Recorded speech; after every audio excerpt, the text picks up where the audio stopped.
हाँ जी, सोल्यूबिलिटी। प्यारे बच्चों, सोल्यूबिलिटी होती क्या है?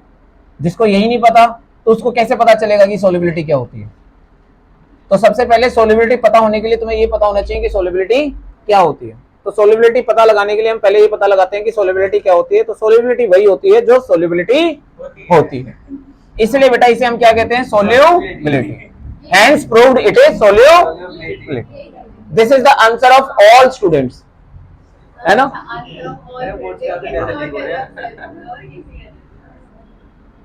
दैट इज कॉल्ड बेटा maximum amount of solute dissolved in given amount of solvent at constant temperature and pressure। कोई भी किसी के प्यार में कितना डिसॉल्व हो सकता है वो उसकी सोल्युबिलिटी को डिफाइन। तो तेरी सोल्युबिलिटी कितनी है? 150 ग्राम यानी कि स्पेरिंगली सोल्यूबल है ना, बहुत कम सोल्यूबल है। अच्छा, ये सोल्युबिलिटी भी टेम्परेचर पर और प्रेशर पर डिपेंड करती है। हीट ऑफ द मूवमेंट इंसान ज्यादा सोल्यूबल हो जाता है, प्रेशर ज्यादा हो तो इंसान ज्यादा सोल्यूबल हो जाता है, और अगर प्रेशर कम हो पार्टनर की तरफ से तो सोल्युबिलिटी भी कम होती है। भाई रिलेशनशिप में प्रेशर एक बहुत इंपॉर्टेंट फैक्टर काम करता है, तुम्हें ना पता होगा। हाँ, तो मैं बता रहा हूं ना। हाँ देखो, तो प्रेशर जो है वो सोल्युबिलिटी डिफाइन करने में बहुत मदद करता है। अगर आप किसी रिलेशनशिप में सीरियस हो, it means you are feeling the pressure of that particular relationship कि भाई नहीं, हम लॉयल रहेंगे, हम ये करेंगे, ठीक रहेंगे, अच्छे से रहेंगे, है ना? तो वहां प्रेशर काम करता है।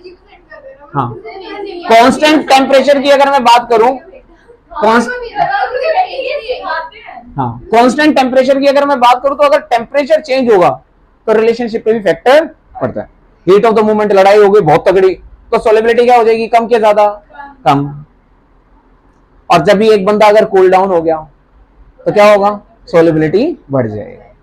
ठंडा पड़ गया, सामने से बोले जा रहे, सामने वाला बंदा एकदम चुपचाप बैठा है, स्माइल कर रहा है, उसके पीछे रीजन है, उसने कान में आईपॉड लगा रखे।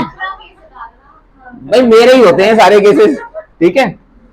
क्योंकि रिलेशनशिप बनानी बड़ी आसान है, उसको संभाले रखना बड़ा मुश्किल है। और अगर आप रिलेशनशिप को संभाल कर रखना चाहते हो, यानी कि आप अपनी सोल्युबिलिटी रिलेशनशिप में प्रॉपर मेंटेन रखना चाहते हो, तो आपको टेम्परेचर और प्रेशर को हैंडल करना आना चाहिए, हीट ऑफ द मोमेंट को हैंडल करना आना चाहिए। और जो भी रिलेशनशिप में प्रेशर हो, रिलेशनशिप का मतलब सिर्फ वही रिलेशनशिप नहीं होती, हमारी रिलेशनशिप अपने पेरेंट्स के साथ है। भाई हीट ऑफ द मोमेंट देखो ना, अगर आपके पेरेंट्स आप पे गुस्सा कर रहे हैं और आप भी चिल्लाना शुरू कर दोगे, सोल्युबिलिटी कम हो जाएगी ना, तुम्हें उठा के बाहर फेंक देंगे तुम्हें उठा के बाहर फेंक देंगे। और तुम उस टाइम पे शांत हो गए, हाथ जोड़ लिए, माफ करो देवता, हमसे गलती हो गई, हम ही अपराधी हैं, हो बस। तो यही तो रिलेशनशिप मेंटेन होती है। और घर वालों ने तुम्हें अभी क्या दे रखा है? हाई प्रेशर दे रखा है, तभी तो सोल्युबल है यहाँ पे आके बैठ के। नहीं, इस टाइम पे कहां से सोल्युबल होते? कहीं पार्क में चक्कर काट रहे होते या सो रहे होते। तो इस कमरे में सोल्युबिलिटी बढ़ाने के पीछे रीजन तुम्हारे पेरेंट्स हैं, उन्होंने प्रेशर लगाया तो सोल्युबिलिटी बढ़ी, प्रेशर ना लगाते तो नहीं बढ़ती। समझ रहे हो मेरी बात? टेम्परेचर वाला वर्ड क्लियर हो गया। लेकिन अगर मैं कहूं कि नॉर्मल रिलेशनशिप की क्या पावर है, तो वो कब पता चलेगी? जब टेम्परेचर और प्रेशर दोनों क्या हो? कांस्टेंट हो। नॉर्मल वे में अगर हम रिलेशनशिप के बारे में बात करें या सोल्युबिलिटी के बारे में बात करें, तो तब हमें पता चलेगा कि टेम्परेचर भी कांस्टेंट हो, यानी कि कोई हीट भी नहीं हो रहा है, बिना बात के लड़ाई भी नहीं कर रहे, नॉर्मल प्रेशर है, यानी कि ना तो फैमिली तुम्हारे ऊपर प्रेशर डाल रही है, ना तुम फैमिली के ऊपर प्रेशर डाल रहे हो। आजकल तो उल्टा है, बच्चे प्रेशर डालते हैं फैमिली के ऊपर, यही करना है मुझे, करनी है तो इंजीनियरिंग यहीं से करनी है मुझे, है ना? ये भी जाएगा। हाँ, नहीं वो नहीं जा पाएगा, वो तो यहाँ बसता है। डन है, जाएगी बेटे, एज इट इज जाएगी, ध्यान रखिए। मैं चेंज नहीं करता, मेरे को एडिटिंग पसंद नहीं है। हाँ, मैं भी नहीं करूंगा। तो सोल्युबिलिटी टर्म क्लियर हुआ। तो सोल्युबिलिटी क्या है? किसी भी गिवन अमाउंट ऑफ सॉल्वेंट के अंदर कितने अमाउंट में हम सोल्यूट को मिक्स कर पा रहे हैं। बट वो सोलिबिलिटी तभी समझ में आएगी जब टेम्परेचर और प्रेशर क्या होगा, कांस्टेंट, क्योंकि टेम्परेचर के बढ़ाने से या प्रेशर के बढ़ाने या टेम्परेचर के घटाने से सोलिबिलिटी पे इंपैक्ट पड़ता है। तो इस सोलिबिलिटी की कहानी में 4 कैरेक्टर आ गए। How many characters? 4। कौन कौन से कैरेक्टर? एक तो सोल्यूट है, एक सॉल्वेंट है, एक टेम्परेचर है और एक प्रेशर है। समझ रहे हो? ये वो और वो तो कई वो है यहाँ पे।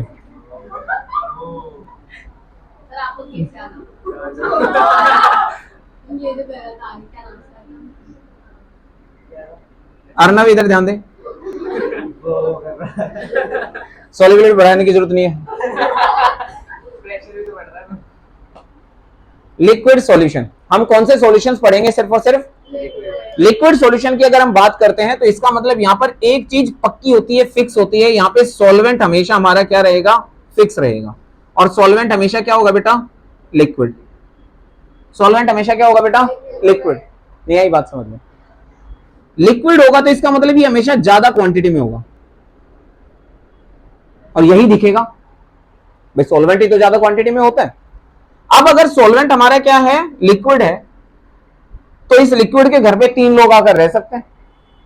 सॉल्वेंट घर है तो यहां पे 3 मेहमान आ सकते हैं। कौन कौन? Solid in liquid. सॉलिड के घर पे लिक्विड रहने के लिए आया, तो जो रहने के लिए आते हैं वो पहले से घर में जो प्रेजेंट लोग हैं उनसे कम ही तो होते हैं, ज्यादा तो होते नहीं भाई। ऐसा तो नहीं है घर में 4 लोग रहने के लिए 40 आ गए, तो 4 ही बेचारे कह रहे हैं ये हमारा ही घर है? तो सॉल्वेंट ये क्या है? सोल्यूट। और ये क्या है बेटा? सॉल्वेंट। सॉलिड इन लिक्विड, लिख भी इस तरीके से रहा हूं मैं, सॉलिड इन लिक्विड। अगला जो होता है बेटा वो होता है गैस इन लिक्विड। सीक्वेंस में बता रहा हूं, गैस इन लिक्विड। और एक होता है बेटा हमारे पास लिक्विड इन लिक्विड। तो हम कितने तरीके की सोलिबिलिटी को पढ़ने वाले हैं? 3, A B C. A for apple, B for cat और सी फॉर डॉग। चलो चिपका लो, क्योंकि इसको तो सेव नहीं कर सकता ना। लल्ला, पहली टर्म सॉलिड इन लिक्विड। बेटा फिजिकल स्टेट में 5 होती हैं, पर जनरली जो काम करते हैं वो सिर्फ और सिर्फ 3 स्टेट करती है। वो दोनों स्टेट अनस्टेबल स्टेट्स होती हैं, प्लाज्मा भी और बोहस आइंस्टाइन कंडेंसेट। ठीक है, तो उनका काम नहीं है हमारे यहाँ पे। चलो इधर ध्यान दो, सॉलिड इन लिक्विड। क्या बात, पानी पानी पी रहे हो भैया? हाँ सही बात। इनका तुम तो वाटर कूलर लगवा लो वहां पे अपना, टंकी लगवा लो 33 बच्चों के हिसाब। सॉलिड इन, ले भैया, सॉलिड इन लिक्विड के अंदर 2 टर्मिनोलॉजी है जो तुम्हें पता होनी चाहिए। One is called dissolution and another one is called crystallization. Crystallization 2 term है, क्रिस्टलाइजेशन और डिसोल्यूशन। डिसोल्यूशन का मतलब क्या है? जब सॉलिड सॉल्यूशन के अंदर क्या कर रहा हो बेटा? एंट्री, डिसॉल्व हो रहा हो। It is the process of dissolving solid in liquid. Solid in oh, solution लिख रहा था मैं, हाँ thank you. Solid in liquid यानी कि किसी भी लिक्विड सॉल्वेंट के अंदर सॉलिड को डिसॉल्व करने की प्रोसेस को हम क्या कहते हैं? डिसोल्यूशन। और जब इसी सॉलिड की लड़ाई हो जाए किससे?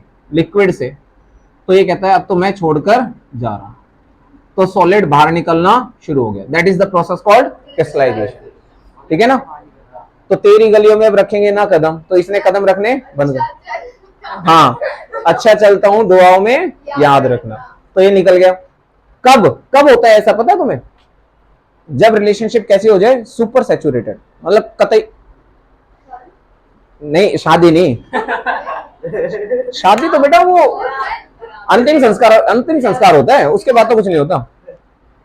ध्यान से सुनना, कोई रिलेशनशिप जब शुरू होती है तो उस रिलेशनशिप के अंदर अनसैचुरेशन होता है। अनसैचुरेशन का मतलब समझना कि दोनों ही एक दूसरे को मैक्सिमम हेल्प, मैक्सिमम सपोर्ट करते हैं, है ना?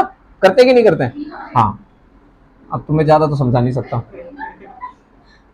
तो एक पॉइंट आता है कि दोनों एक दूसरे के अंदर कमियां निकालना शुरू कर देंगे, है ना, कहेंगे तूने जूते यहाँ नहीं रखे, ये नहीं रखे, लिव इन रिलेशनशिप मान लो अगर कोई रह रहा है तो सैचुरेटेड पॉइंट आ गया। सैचुरेटेड पॉइंट के बाद भी वो सोचते हैं कि यार चलो कुछ टाइम और रिलेशनशिप को कंटिन्यू कर लेते हैं, देखते हैं कहीं सॉर्ट आउट हो जाए तो चीजें, तो वो कंडीशन पहुंच जाती है सुपर सैचुरेटेड की।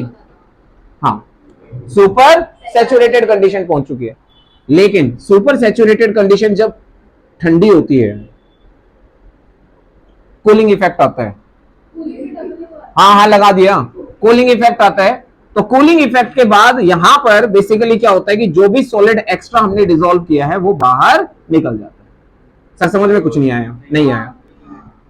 देखो इस कमरे की बात करूं तो इस कमरे के अंदर 25 की सीटिंग है, ठीक है। अभी हाल फिलहाल इस कमरे में सैचुरेशन है कि अनसैचुरेशन है? अनसैचुरेशन है। जैसे ही 25 के 25 भर गए, सैचुरेटेड हो गया। लेकिन टीचर तो लालची होता है, तो कहेगा बेटा थोड़े से एडजस्ट कर ले, एक बच्चा हो रहा है, कर ले बेटा थोड़ा, बहुत जगह वो बहुत जगह पता नहीं कहां से आती है, पता नहीं चलता। लेकिन 25 में मैंने मैक्सिमम करके कितने बैठा दिए? 30 बैठा दिए। जब 25 आ गए तो सॉल्यूशन की कंडीशन क्या हो गई? सैचुरेटेड। फिर मैंने क्या किया, उस सॉल्यूशन को हीट किया। क्या किया बेटा? हीट करने से गर्मी बढ़ी, और गर्मी बढ़ने पर मान लो अभी मैं एसी बंद कर दूं, पंखे बंद कर दूं और हीटर चला दूं, तो सारे के सारे पार्टिकल क्या करोगे तुम? भाई गर्मी में एक कॉमन डायलॉग होता है, यार दूर बैठ जा, गर्मी हो रही है, तो पार्टिकल एक दूसरे से दूर दूर होना शुरू हो जाएंगे, मोलिकुलर स्पेस बढ़ जाएगा। बढ़ने की वजह से जो हमने एक्स्ट्रा सोल्यूट हम डाल रखा है पहले से, वो डिसॉल्व हो जाएगा। तो उस पॉइंट ऑफ टाइम पे जो सॉल्यूशन बनेगा वो कौन सा बनेगा? सुपर सैचुरेटेड बनेगा। बनेगा ही नहीं। लेकिन जैसे ही वो कंटेनर जो सॉल्यूशन है वो ठंडा होगा, तो वो मॉलिक्यूल वापस अपने ओरिजिनल स्पेस में आ जाएंगे, ओरिजिनल पोजीशन में आ जाएंगे। तो जितना भी एक्स्ट्रा सोल्यूट हमने डिसॉल्व किया होगा, उसी सोल्यूट को वो बाहर फेंक देंगे। बाहर मतलब बाहर निकल कर आ जाएगा in the form of solid state. जब भी कोई सॉलिड सब्सटेंस जो सॉल्यूशन के अंदर मिक्स है और सॉलिड फॉर्म में बाहर निकल कर आ रहा है, उसी प्रोसेस को हम क्या कहते हैं? क्रिस्टलाइजेशन। इनिशियली तो क्या हो रहा है कि बेटा मिश्री नहीं बनाई कभी, मिश्री बनती है ना जो, वो इसी प्रोसेस के थ्रू बनती है। मिश्री नवरात्र के अंदर जो मिश्री बनते खाते हैं, हाँ हाँ ठीक है, तो सुपर सैचुरेटेड हो गया, खत्म। आ जाओ इधर। Initially rate of dissolution, rate of dissolution, rate of crystallization. अभी यहां पर रेट ऑफ डिसोल्यूशन क्या है? ज्यादा है। रेट ऑफ क्रिस्टलाइजेशन क्या है? कम है। तो सॉलिड डिसॉल्व होता रहेगा। जैसे ही सैचुरेटेड कंडीशन आएगी, rate of dissolution and rate of crystallization क्या हो जाएगी बेटा? इक्वल। तुमने सॉल्यूशन को क्या किया? हीट किया। हीट करने से फिर से रेट ऑफ डिसोल्यूशन बढ़ गई, रेट ऑफ क्रिस्टलाइजेशन कम हो गई। जैसे ही कूलिंग इफेक्ट आएगा, रेट ऑफ डिसोल्यूशन कम हो जाएगा, रेट ऑफ क्रिस्टलाइजेशन ज्यादा हो जाएगा। पेपर में ये एमसीक्यू में क्वेश्चन आता है कि सैचुरेटेड सॉल्यूशन को जब हम कूल डाउन करेंगे तो कौन सी रेट ज्यादा हो जाएगी? ठीक है, ये क्वेश्चन आएगा। अनसैचुरेटेड सॉलिड सॉल्यूशन के अंदर कौन सी प्रोसेस फास्ट होती है? रेट ऑफ डिसोल्यूशन या रेट ऑफ क्रिस्टलाइजेशन? हाँ, तो 3-4 ऑप्शन दे रखे होंगे, equal, more than, less than और नन ऑफ द अबव। तो किस पे टिक मारोगे? मोर देन पे। समझ रहे हो? तो कॉन्सेप्ट भी तो समझना है। तो कॉन्सेप्ट क्या कह रहा है कि अनसैचुरेटेड में अभी भी और सॉल्यूट मिक्स किया जा सकता है, यहां पर और मिक्स नहीं किया जा सकता। रीजन क्या है कि जिस स्पीड से आप डिसॉल्व कर रहे हो, पार्टिकल उसी स्पीड से बाहर आ रहे हैं। यहीं पर हम कहते हैं कि क्या अचीव हो चुका है? इक्विलिब्रियम। जितने पार्टिकल अंदर जा रहे हैं उतने पार्टिकल बाहर आ रहे हैं। Rate of forward direction equal to rate of backward direction. Done. तो इसे कहते हैं सॉलिड इन लिक्विड। कोई दिक्कत है क्या सॉलिड इन लिक्विड को समझने में? नहीं। तो चलो फिर आगे लिखो। है ब्रेक दो? हाँ टेपो टेपो।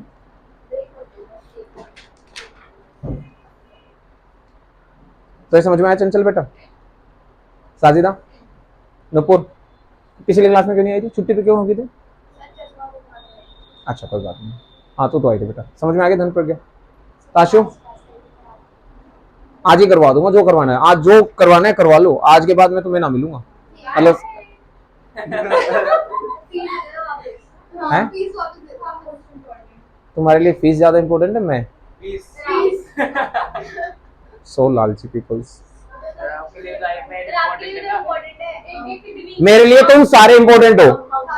ठीक है, अगर तुम ये कहो कि सर हमें बिना फीस के पढ़ा दो, मैं बिना फीस के पढ़ा दूंगा। ये ले, तेरी फीस रिटर्न करवाता हूँ मैं। नहीं मतलब पढ़ाना हाँ मैं बोल रहा हूँ,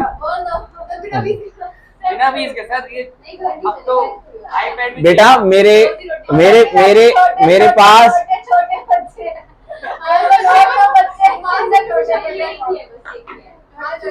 हाँ बच्चे तो एक ही है, बच्चे तो एक ही है। बाकी तो जोड़ दो है।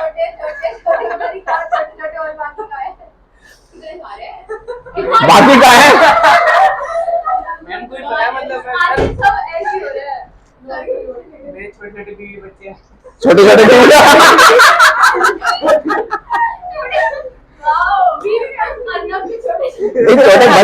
छोटी बीवी कैसे हो सकते हैं? सर आप मीम वगैरह नहीं देखते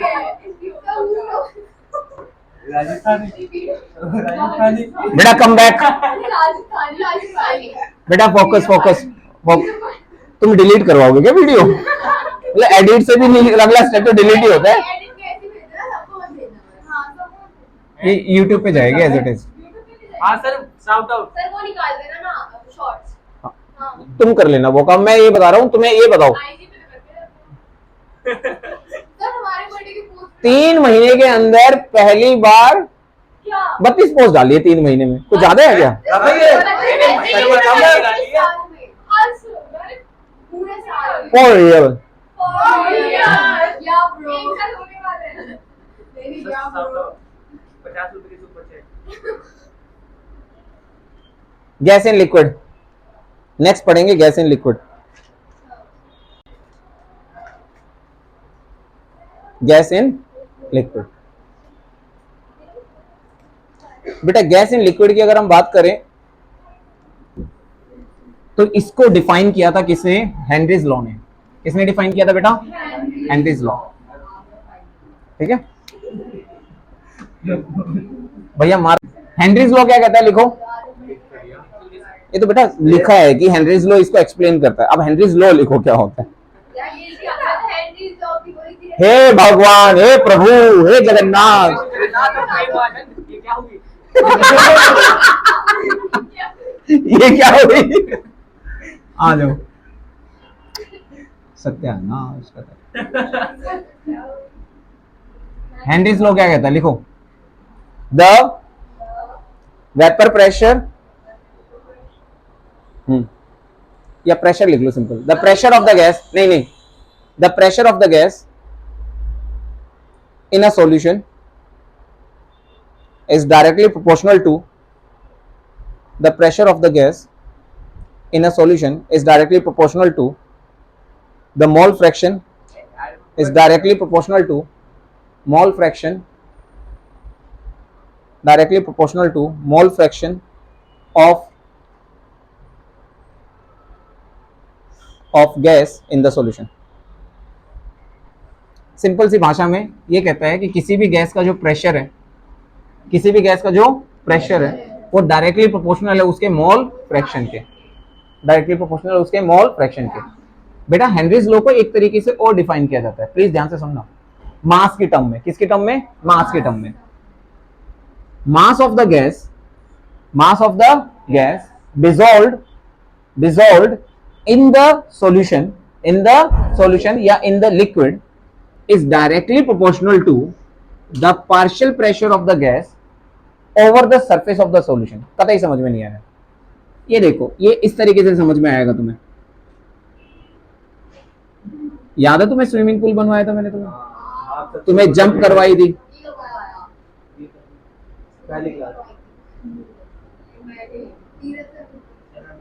Neeraj sir on the top, ठीक है। हाँ हाँ सारे मैं ही भरूं। आजा अर्नव, चल भाई रचित, जान पे खेलते हैं। पहले आपको दो। हाँ तो नीरज सर आए, जूम,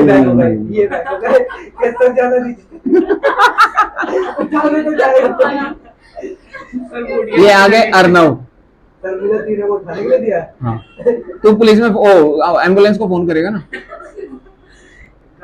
देखो कितने सिस्टमेटिक आया है, बिल्कुल ऐसे और फिर ऐसे, कतई नीचे गिर गए। हाँ तो तीनों आगे नीचे, तीनों आगे। सबसे ज्यादा सोल्यूबल कौन है?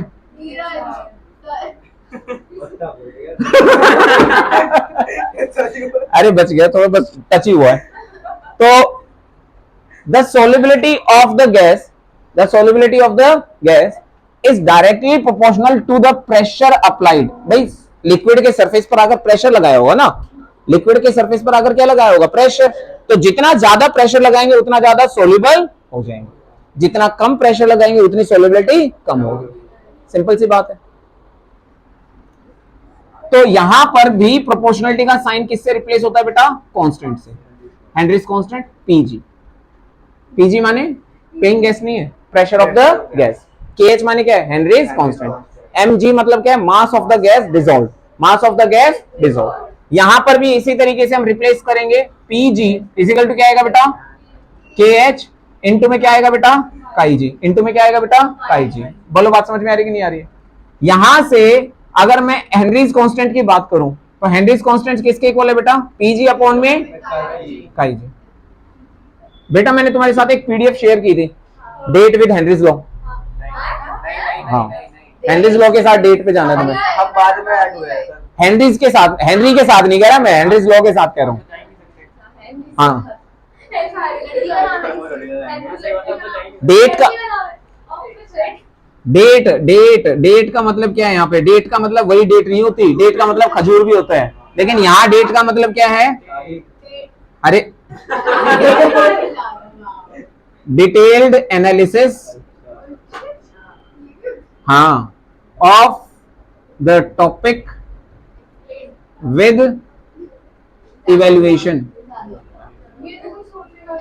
हाँ तो भाई सोचता है ना ऐसा। Detailed analysis of the topic with evaluation. मैंने इस टॉपिक के ऊपर, हेनरीज टॉपिक के ऊपर पूरी एक कंप्लीट पीडीएफ बनाई है, जिसमें डेफिनेशन भी है, जिसमें मेरे इंपॉर्टेंट पॉइंट्स जो है, जो मैं एक्सप्लेन करता हूं वो भी लिखे हुए हैं। जितने भी इंपॉर्टेंट एमसीक्यूज क्वेश्चन हो सकते हैं वो सारे के सारे हैं। एनसीईआरटी के जो भी क्वेश्चन है वो सॉल्व फॉर्मेट में दे रखे हैं, साथ ही साथ प्रैक्टिस के लिए भी क्वेश्चंस दे रखे हैं। तो पूरा टॉपिक अगर तुम्हें 100% पक्का करना है ना, ये वाला, वो पीडीएफ कर लो, खत्म कहानी। मैं दोबारा भेज दूंगा ग्रुप में, 2 पेज की है सर, 2 पेज में आपने तो सारे 2 पेज में सब कुछ है भाई। ऐसे इंपॉर्टेंट टॉपिक्स जितने भी होंगे ना तुम्हारे बुक के, उन सब के साथ डेट पे जाएंगे हम, ठीक है? क्या हो गया? जरूर यार, एक तो है ना, हम लोगों ने ना वो मेंटेलिटी फिट कर, डेट नाम सुनते ही लड़का लड़की, क्यों लड़के लड़के नहीं जा सकते डेट पे? हैं? आप गए? बेशर्मो। अरे भाई के साथ डेट पे जा सकते हैं यार, वाइफ के साथ डेट पे जा सकते हैं, मम्मी पापा के साथ डेट पे जा, डेट मतलब तारीख पे जा रहे हैं सर, वही तो तारीख पे जा रहे हैं, तारीख मतलब कोर्ट में नहीं जा रहे हैं। हाँ देखो, वो वहां पे डेट हो तो तारीख पे तारीख है, लड़का लड़की जा रहे हैं, ओ डेट है, और मम्मी कहे बेटा डेट आने वाली है तेरे रिजल्ट की, वहां डेट का कुछ और मतलब है। ये माता जी। तो डेट भैया डेट ही है, उसको डेट ही समझो, डेट मत समझो। हाँ, आगे खा जाओ। वैसे भी डेट खजूर जैसी होती है। तारीख तारीख तारीख। तो बेटा ध्यान दो इधर, KH PG अपॉन में क्या है बेटा? काई जी। अगर मैं यहां से कहूं कि हेनरीज कांस्टेंट जो है वो इनवर्सली प्रोपोर्शनल है बेटा किसके? काई जी के। तो यहां से खास बात जो निकल कर आती है, खास बात ये निकल कर आती है कि अगर हेनरीज कांस्टेंट बढ़ेगा तो उस पर्टिकुलर गैस की सोलिबिलिटी घटेगी। एक नियम और कहता है कि जो KH होता है वो डायरेक्टली प्रोपोर्शनल होता है टेम्परेचर के, डायरेक्टली प्रोपोर्शनल होता है टेम्परेचर के। तो यहां से मैं ये भी कह सकता हूं कि अगर किसी गैस का टेम्परेचर, यानी कि किसी भी गैसियस सॉल्यूशन का टेम्परेचर बढ़ेगा तो उसकी सोलिबिलिटी भी घटेगी। हाँ देखो ना, ये KH इसका डायरेक्टली प्रोपोर्शनल है, तो टेम्परेचर भी सोलिबिलिटी के क्या होगा? इनवर्सली होगा, इनवर्सली। इसलिए गर्म पानी में ऑक्सीजन की अवेलेबिलिटी कम होती है और ठंडे पानी में ऑक्सीजन की अवेलेबिलिटी ज्यादा होती है। इसलिए एक्वाटिक एनिमल जो होते हैं वो ठंडे पानी में रहना ज्यादा पसंद करते हैं as compare to warm water, ठीक है ना, गर्म पानी। तो हॉट वाटर के अंदर गैस की सोलिबिलिटी कम होती है ऑक्सीजन की, वैसे भी ऑक्सीजन की सोलिबिलिटी पानी के अंदर कम होती है, ऊपर से हमने गर्म कर दिया तो सॉलिबिलिटी क्या हो जाएगी, कम हो जाएगी। पेपर में ये क्वेश्चन आता है कि अगर हम जो एक्वेटिक एनिमल होते हैं वो कौन से पानी में रहना ज्यादा पसंद करते हैं। कॉमन सी सेंस है, वही साइंस ही है बेटा, साइंस कुछ और नहीं है, साइंस एक सेंस है, किसी किसी के अंदर आ पाती है। हाँ, तो और क्या यहाँ पर हेनरीज लॉ से रिलेटेड और क्वेश्चंस क्या बनते हैं, और बनते हैं हेनरीज लॉ की एप्लीकेशन। हेनरीज लॉ की एप्लीकेशन, अगर हेनरीज लॉ की एप्लीकेशन की बात करूं तो हेनरीज लॉ की एप्लीकेशन में हमारे पास दो वर्ड हमें अच्छे से आने चाहिए। एक वर्ड का नाम है बेंड्स और दूसरे वर्ड का नाम है बेटा एनोक्सिया। नहीं, बेंड्स और एनोक्सिया दोनों ही सिम्टम्स हैं। क्या है? सिम्टम्स, डिजीज नहीं है, सिम्टम्स है। बेंड्स क्या होता है कि जब कोई स्कूबा डाइवर है, जैसे स्कूबा डाइवर थे तीनों के तीनों पानी के अंदर गए, पानी के अंदर गए तो अंदर प्रेशर ज्यादा फील करेंगे, प्रेशर ज्यादा होगा तो गैस की सोलिबिलिटी भी क्या होगी, ज्यादा होगी, क्योंकि प्रेशर और गैस की सोलिबिलिटी क्या है, डायरेक्टली प्रोपोर्शनल है। ये बात समझ में आई कि नहीं आई? तो ज्यादा गैस डिसॉल्व हो जाएगी, साथ ही साथ नाइट्रोजन गैस बॉडी के अंदर डिसॉल्व हो जाएगी, तो ब्लड फ्लूइड जो है, जो ब्लड वेसल्स है उसके अंदर नाइट्रोजन गैस भर जाती है। वही आदमी जिंदगी भर तो पानी में रहेगा नहीं, ऊपर तो आएगा ही आएगा। ऊपर आया तो ऊपर आते प्रेशर घट गया, तो जो गैस डिसॉल्व हो चुकी थी अब कह रही मैं तो नहीं रहूंगी अंदर, क्योंकि प्रेशर कम हो चुका है। ज्यादा ही प्रेशर के अंदर तो अंदर रह सकती है, कम के अंदर तो नहीं रह सकती। तो ये गैस बाहर निकलना शुरू करती है। जब भी गैस बाहर निकलना शुरू करती है तो गैस के बाहर निकलने की वजह से ब्लड वेसल्स के अंदर बबल्स बन जाते हैं। क्या बन जाते हैं? बबल्स बनने की वजह से सर्कुलेशन में दिक्कत आती है, जिसकी वजह से बॉडी में पेन क्रिएट होता है, तो क्रिटिकल कंडीशन जनरेट हो जाती है कई बार। तो करते क्या है कि आजकल जो स्कूबा डाइवर्स होते हैं वो गैस सिलेंडर साथ में लेके जाते हैं, है ना, ऑक्सीजन सिलेंडर साथ में लेके जाते हैं। गैस सिलेंडर मतलब वो घर वाला गैस सिलेंडर नहीं, तो ऑक्सीजन सिलेंडर लेके जाते हैं। उसके अंदर नाइट्रोजन की क्वांटिटी को क्या कर दिया जाता है, कम, और उसमें इनर्ट गैस डाल दी जाती है, हीलियम और ऑक्सीजन। तीन गैस का मिक्सचर होता है, हीलियम, नाइट्रोजन और ऑक्सीजन। तो जब हाई डेप्थ में चला भी जाता है डाइवर, हाँ, तो भी उसकी बॉडी के अंदर ये वाली सिचुएशन क्रिएट नहीं होती, क्योंकि अब उतनी सोलिबिलिटी नहीं होती है गैस की। दूसरा अनोक्सिया, भाई तुमने देखा होगा पहाड़ों पे जो लोग चले जाते हैं उनको सांस लेने में दिक्कत होती है, क्योंकि ऑक्सीजन की अवेलेबिलिटी क्या हो रही है, कम। क्योंकि जैसे जैसे हम धरती से ऊपर चलते जाते हैं प्रेशर कम होता चला जाता है, एटमॉस्फेरिक प्रेशर का इंपैक्ट कम पड़ता चला जाता है, तो गैस की सोलिबिलिटी भी क्या हो जाती है, कम, यानी कि हमें ऑक्सीजन कम क्वांटिटी में मिलती है।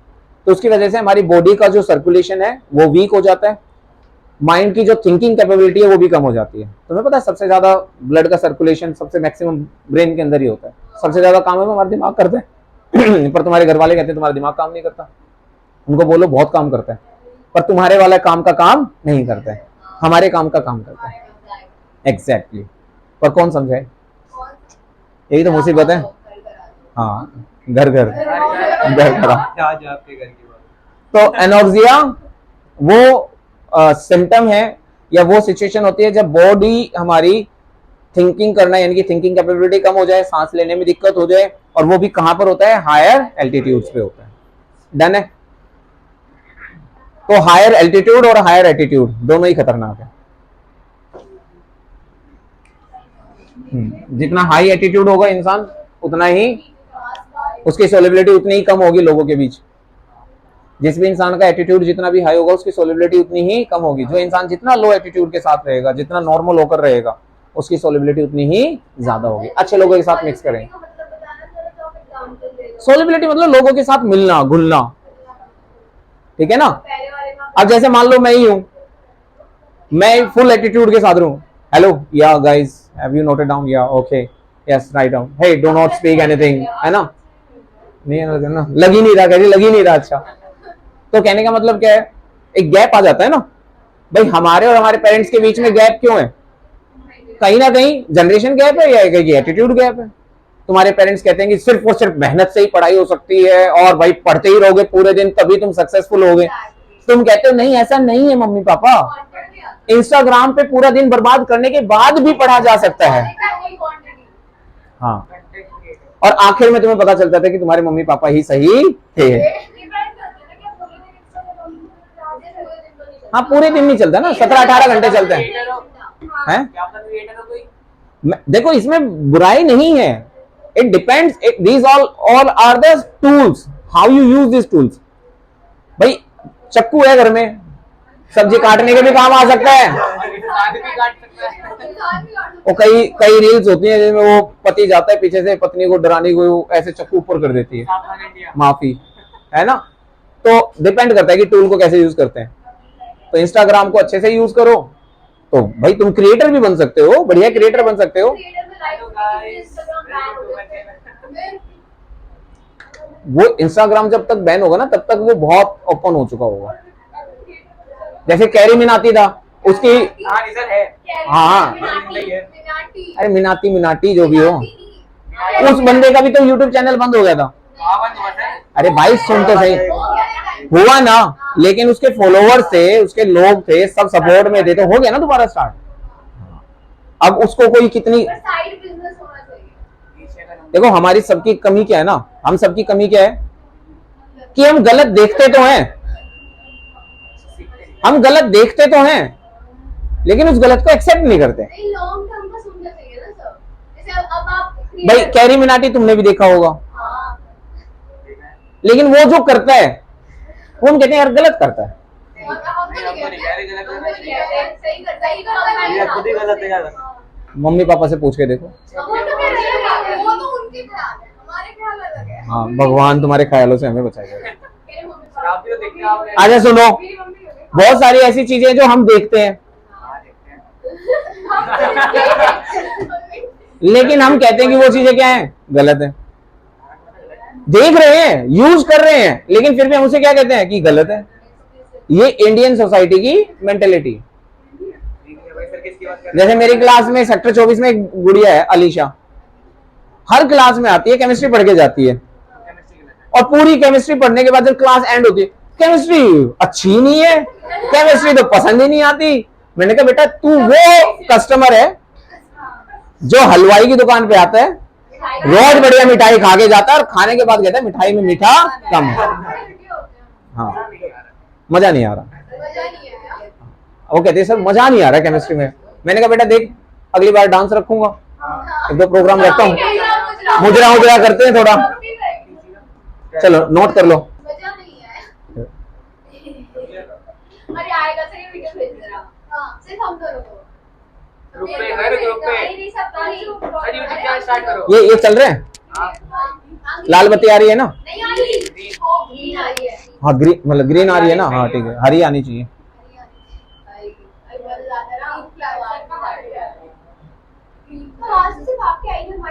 नहीं सबकी हो रही है। इतना थोड़ी चीख रहे हो सर। हाँ, इतनी भी नॉइज कैंसिलेशन नहीं है इसकी, वैसे होती है कुछ की, पर मैंने वो लिया ही नहीं। बच्चों की भी तो आवाज आनी चाहिए ना। पता लगे ना पेट को क्या करना है। हाँ ये वीडियो तो एडिट करी दो, मैं मम्मी को दिखाऊंगी स्पेशली पूरी वीडियो। देखो सर हमें रिलेशनशिप मैंने सिखा रहे हैं। एज इट इज जाएगी बिल्कुल। सर ने तभी हमें तो कह रही मेंटेन हूँ। करना सिखाया रिलेशनशिप। मेरे ख्याल सर से बाबा बोला कैरी रेडी देखो। आज के टाइम में सबसे बड़ी चीज है कि आप अपने स्ट्रेस को हैंडल कर पा रहे हो या नहीं कर पा रहे। नहीं Stress नहीं है कहाँ से? कर पा रहे हैं। अरे कौन सा स्ट्रेस है ये नहीं कौन सा स्ट्रेस है। बॉयज को तो वैसे भी नहीं होता हाँ है। हम पहले एकदम स्ट्रेस आता घूम के आ जाते हैं। बॉयज से क्या होता है, 9 बजे तक बाहर रहो। अब लड़की की बात है, सही है, घर से बाहर नहीं निकलता। वो बात अलग है। निकल जाओ ना बाहर, फिर बाहर अंदर नहीं आने देंगे, बस इतना ही होगा। सही बात है। घर वाले अंदर घुसना नहीं देते फिर। तो हम क्या ऐसे ही अंदर चले जाते हैं? हम भी कुट पिट के ही जाते हैं अंदर। सही बात है सर। अगर you have the potential of कुटिंग पिटिंग देन गो आउटसाइड। 12 बजे तक घूमो। हाँ एक रात बाहर सुनो मैं तो। चलो ये तो उड़ा दूं। So let's go. यहाँ तक समझ में आ गया? अब तो छोड़ दो। यहाँ तक समझ में आया कि नहीं आया? एक गुड़िया ताशो, हेनरीज लॉ क्लियर हो गया? मेरे ख्याल में हेनरीज लॉ के बाद जो रोल्स लॉ है वहां से तो तुम सबने पढ़ा है जहां तक हाँ, है ना? सर एक बार ही रोल्स को बता देते हैं बेटा, कोई बड़ी बात नहीं है। देख गुड़िया कोई बात नहीं, दो तरीके के परिवार होते हैं बेटा, एक वोलेटाइल परिवार और एक नॉन वोलेटाइल परिवार। वोलेटाइल परिवार वो होता है जो लिबरल होते हैं, बच्चे जा रहे हैं घूमने, जाओ मौज करो, है ना बेटा? मम्मी रात को नहीं आ पाऊंगा, ओके बेटा 2 दिन तक मत आना, ऐसा परिवार कहाँ मिलेगा? है ना? घर छोड़ के बाहर। समझ रहे हो? परिवार कहाँ मिलेगा? होते हैं, अंबानी वाले परिवार है, वो वोलेटाइल है। वोलेटाइल छोड़ो, वो तो मतलब उड़े ही हुए। जरूरत ही नहीं है। हाँ, घर में सब कुछ है। तो ऐसा भी क्या घर जो घर में ही सब कुछ हो? कोई ऐसे क्या मालदीव रहेगी तो उनके घर में मालदीव तो बैन हो गया। Yes guys, focus on the board. Cameraman इधर फोकस करो। तो रॉल्स लॉ क्या कहता है कि अगर मान लो कोई सॉल्यूशन हम तैयार कर रहे हैं और उस सॉल्यूशन के अंदर दोनों कंपोनेंट वोलेटाइल है, मतलब दोनों के दोनों कंपोनेंट वेपर में कन्वर्ट हो सकते हैं, तो दोनों कंपोनेंट अगर वेपर में कन्वर्ट हो सके हैं तो वो दोनों के दोनों प्रेशर एक्सर्ट करेंगे, तो जो सॉल्यूशन का प्रेशर होगा दोनों कंपोनेंट के प्रेशर के सम के इक्वल होगा। इतनी सी बात। इतनी सी बात है। आओ इधर बेटा, इधर ध्यान देंगे। हाँ बोल बेटा, बेटा सुनते जाओ, मुझे कोई दिक्कत नहीं है, जो करना है कर लो। समझा रहा हूं। ये दो कंपोनेंट है बेटा, एक है हमारे पास सॉल्वेंट, एक है बेटा, जब परिवार बनेगा तो सरफेस पर दोनों का प्रोपोर्शन कम हो जाएगा। दोनों का प्रोपोर्शन क्या हो जाएगा बेटा? कम। कुछ सोल्यूट होंगे और कुछ सॉल्वेंट होंगे, ना तो पूरा सोल्यूट होगा ना पूरा सॉल्वेंट होगा। हाँ प्रोपोर्शनली ज्यादा होगा, पर मैं अभी समझाने के लिए वैसे नॉर्मली एग्जांपल लिया। तो ये हमारा क्या तैयार हो चुका है बेटा? सॉल्यूशन। जब प्योर स्टेट में होता है तो प्रेशर होता है P1 नोट, इसका प्रेशर होता है P2 नोट। अब एक बात दिमाग में रखना, जरूरी नहीं होगा कि P2 नोट कम हो, जरूरी नहीं होता कि P1 कम हो। ये डिपेंड करता है कि हमारा सॉल्वेंट और सोल्यूट कितना उड़ने लायक है। कई बार सोल्यूट होता है जो बहुत ज्यादा उड़ जाता है, कई बार सॉल्वेंट होता है जो कम उड़ पाता है। तो ये डिपेंड करता है नेचर ऑफ कंपोनेंट पे। इधर ध्यान दो वापस, दोनों मिक्स हो चुके हैं, दोनों की हो गई शादी, शुरू हुई कहानी। हाँ। तो अब सरफेस पर जो पार्टिकल है, एक गुड़िया, हाँ देखो, अब सरफेस से जो पार्टिकल ऊपर जाएंगे उनकी क्वांटिटी क्या हो जाएगी? कम। हो गई क्वांटिटी कम। जब क्वांटिटी कम हो जाएगी तो प्रेशर भी तो आप पूरा एग्जर्ट नहीं कर पाएंगे ना भाई। जितना बैचलर लाइफ में बच्चा एंजॉय कर पाता है उतना शादी के बाद एंजॉयमेंट नहीं रहती है लाइफ में। मतलब बाहर नहीं निकल सकता, घूम फिर नहीं सकता। अब जैसे मेरे को देख लो, अब यहाँ के बाद ऐसा नहीं है कि मैं कहीं घूमने जा सकता हूँ, नहीं। कहाँ जाऊंगा? सीधा घर। जीपीएस लोकेशन होना है ना, हाँ पता चल जाएगा। हाँ बेटा ये वो है 12th। देख बोले मुड़ के भी नहीं देखा, छोड़ो।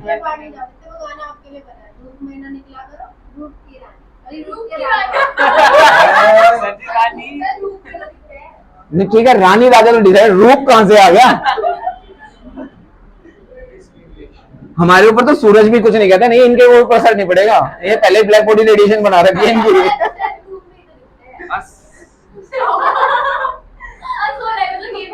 हाँ अस बहन अस, नहीं सॉरी अस तो हो ही नहीं सकती ना, ये तो ब्लैक एंड व्हाइट वाला कॉन्सेप्ट हो गया, ब्लैक एंड व्हाइट कॉन्सेप्ट। आ जाए यार पढ़ान दो। सॉल्यूशन तैयार हुआ, सॉल्यूशन तैयार होने के बाद शक्ल और सूरत बदल गई। हाँ सूरत। अब ये P1 हो गया और ये P2। पहले मम्मी काला टीका लगा देती थी सर पे, हाय मेरी बेटी, हाय मेरा बेटा। शादी होने के बाद पापा मम्मी कहती है बेटा तो बदल गया, काला टीका लगाना बंद। उधर से मम्मी भी कहती है बेटी तू तो बदल गई, है ना। तो टीका उसका भी हट गया। अब माँ उतना प्यार नहीं करती, माँ उतना प्यार नहीं करती, सीधी सी बात है। शादी होने के बाद उतना प्यार नहीं मिलता। अच्छा प्यारे बच्चों, अब ध्यान दो, अब ध्यान दो इधर, अरे ध्यान दो। शादी हो गई, हाँ लड़की आई। अगर लड़की फॉर्च्यूनर लेकर आई तो भाई लड़की का प्रेशर क्या होगा? ज्यादा। लड़का हाँ जी कहाँ जाना है? अच्छा घूमने, हाँ जी अभी गेट खोल दूं? हाँ जी गोदी में उठा के बैठा दूं? अब वही अगर लड़की सिर्फ फॉर्च्यून का तेल लेकर आई, फॉर्च्यूनर की जगह पे क्या लेकर आई? फॉर्च्यून का तेल, तो किसका प्रेशर ज्यादा होगा? लड़के का। पकौड़ी बनाओ, पूरियां बनाओ, जब लेकर आई तो खत्म कर, है ना। तो कहने का मतलब क्या है कि जिस भी कंपोनेंट का जितना फ्रैक्शन ज्यादा होगा उसका प्रेशर उतना ही ज्यादा होगा, जिसका फ्रैक्शन कम होगा उतनी उसकी सोलेबिलिटी भी कम होगी, आया ना। तो इसका मतलब ये पक्का हो गया कि जो P1 है वो डायरेक्टली प्रोपोर्शनल है उसके मोल फ्रैक्शन के। इसी तरीके से P2 जो है वो डायरेक्टली प्रोपोर्शनल है उसके मोल फ्रैक्शन से। अब प्रोपोर्शनलिटी का साइन रिप्लेस होगा। अब P1 कहता है कि मुझे तो अपने पुराने दिन याद है जब मेरा प्रेशर कितना होता था? P1 नॉट, लेकिन वो प्रेशर अब कितने टाइम रिड्यूस हो चुका है? Chi1 टाइम्स रिड्यूस हो चुका है, क्योंकि Chi1 की वैल्यू हमेशा क्या होगी? 1 से कम। Chi1 की वैल्यू हमेशा 1 से क्या होगी? कम। फ्रैक्शन बेटा हमेशा 1 से कम होता है। ऐसे ही P2 भी इसको चिढ़ा चिढ़ा के कहती थी कि मेरे भी दिन बहुत अच्छे थे जब मेरा प्रेशर कितना होता था P2 नॉट, लेकिन तूने मेरा प्रेशर कितने टाइम्स घटा दिया, I2 टाइम्स घटा दिया, तो प्रेशर तो घट गया। समझ में आई बात नहीं? अब डिपेंड करता है कि इनमें इंडिविजुअल प्रेशर किसका ज्यादा होगा, डिपेंड करता है कि किसका मोल फ्रैक्शन ज्यादा है। अब मैं परिवार का प्रेशर कैलकुलेट करने की बात करूं तो Dalton's law of partial pressure के अकॉर्डिंग जो टोटल प्रेशर होगा वो किसके इक्वल होगा बेटा, P1 प्लस में P2 के। P1 किसके इक्वल है, P1 नॉट Chi1। P2 किसके इक्वल है, P2 नॉट Chi2। अगर मैं P1 की जगह पर Chi1 की जगह पे 1 माइनस Chi2 लिख दूं और यहाँ पर P2 की जगह पर P2 नॉट Chi2, ये तो एज इट इज रहेगा, P2 नॉट Chi2 रख दूं, अंदर मल्टीप्लाई कर दूं तो तुम्हारे पास आ जाएगा बेटा P1 not minus P1 not Chi1, यहाँ पर आ जाएगा बेटा P2 नॉट Chi2। बेटा यहाँ से अगर हम कॉमन लेंगे P1 नॉट, यहाँ से कॉमन लेने के बाद हमारे पास Chi2 कॉमन आ जाएगा बेटा, P2 not minus P1 not हो जाएगा बेटा, यहाँ पर हम लिख देंगे P टोटल। अगर ये P टोटल हो गया तो इसका मतलब ये टोटल प्रेशर है जो कि डायरेक्टली प्रोपोर्शनल है किसके, mole fraction of the solute के। जाते फिर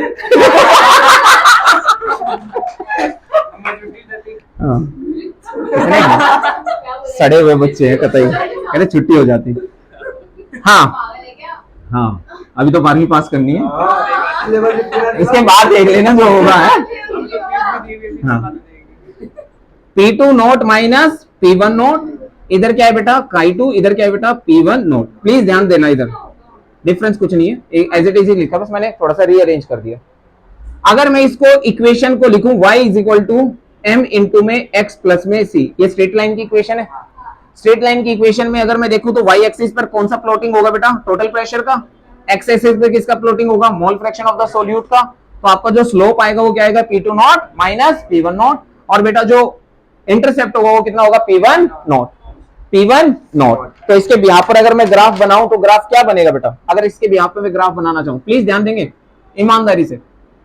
बट एक बात यहां पर फिक्स रखेंगे कि जो P2 की वैल्यू है, P2 नोट की जो वैल्यू है वो ज्यादा है किससे, P1 नोट से। अंडरस्टूड है, यहाँ पे P2 note is greater than, मानकर चल रहे हैं, मानकर चलते हैं।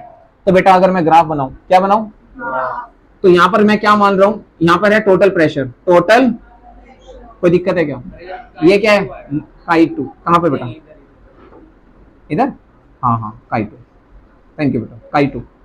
तो अगर मैं बात करूं y एक्सिस हो गया, x एक्सिस हो गया, इंटरसेप्ट, इंटरसेप्ट क्या होता है, y एक्सिस पर कोई भी एक पॉइंट वैल्यू, y एक्सिस पे कोई भी वैल्यू, और वैल्यू कितनी है y एक्सिस पर, P1 नोट। तो इस y एक्सिस अगर यहां पर वैल्यू 0 होती, क्या होती बेटा, तो ग्राफ आपका ओरिजिन से स्टार्ट होता, लेकिन यहाँ पे c की वैल्यू कुछ ना कुछ दे रखी है, तो हम यहाँ पे कहीं पर भी एक पॉइंट ले लो, मान लो ये पॉइंट ले लिया और इसकी वैल्यू हमने क्या मान ली बेटा, P1 नोट। अब ग्राफ आपका इस पॉइंट से स्टार्ट होगा, स्लोप कैसा है, पॉजिटिव, स्लोप अगर पॉजिटिव तो ग्राफ कैसे जाएगा, ऊपर की तरफ, ऊपर की तरफ। नहीं आई बात समझ में, हाँ बेटा सुनते जाओ। P2 नोट माइनस क्या आ गया, P1 नोट। अगर मान लो आपका P2 नोट जो है वो कम है किससे, P1 नोट से, ये ए कंडीशन, ये बी कंडीशन, तो बी कंडीशन में ग्राफ किधर चला जाएगा, नीचे की तरफ। नहीं आई बात समझ में है, यहां पर मानकर चलना है क्या, P2 note is greater than P1 note, और नीचे वाले केस में भी स्लोप तो क्या होगा बीबी, P2 note minus P1 note, लेकिन यहां पर P2 नोट की वैल्यू क्या है, P1 नोट से कम। तो दोनों सिचुएशन में ग्राफ बन जाएगा, बनेगा कि नहीं बनेगा, बात समझ में आएगी। इसे कहते हैं रॉल्स लॉ। रॉल्स लॉ को जो भी सॉल्यूशन फॉलो करते हैं उन्हें कहते हैं हम आइडियल सॉल्यूशन। कौन से सॉल्यूशन बेटा, आइडियल सॉल्यूशन के अंदर जो ग्राफ बनता है कुछ इस तरीके से बनता है, जो कि मैं पहले भी तुम्हें पढ़ा चुका हूं। तो वेपर प्रेशर, मोल फ्रैक्शन, कोई बात नहीं, ये वाला ग्राफ इतना रिक्वायर्ड नहीं, ये यही ग्राफ है बेसिकली, यही ग्राफ है, ये कोई दूसरा नहीं है। ठीक है, समझ में आया बेटा, डन है। तो आज की सेवाएं कर दो समाप्त, बिल्कुल। Thank you so much, bye. ये मैं ही हूँ। हाँ ये वीडियो भी भेज दो।